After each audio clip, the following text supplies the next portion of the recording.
Welcome to the Slop Farm. Enjoy the video. You will begin by confirming your Apple ID and that iCloud Backup contains the app's data.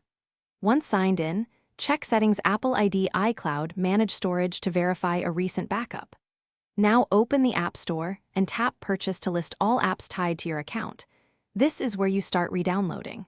Make sure Wi-Fi is stable and you have enough free storage, because downloads can stall or skip if space or connectivity is insufficient.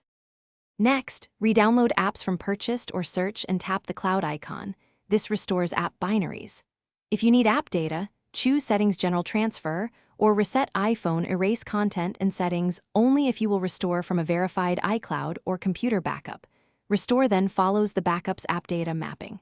Also check for hidden purchases by opening your App Store profile and unhiding apps so they appear in Purchased.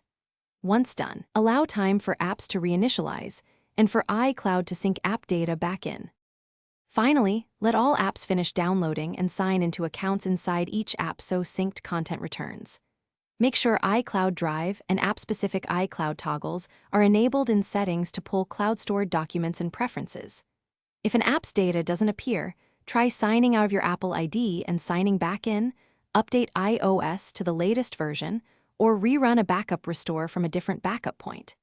If an app remains missing, check hidden purchases or contact app support for account-specific restoration. Thanks for watching. Consider subscribing if we helped you today.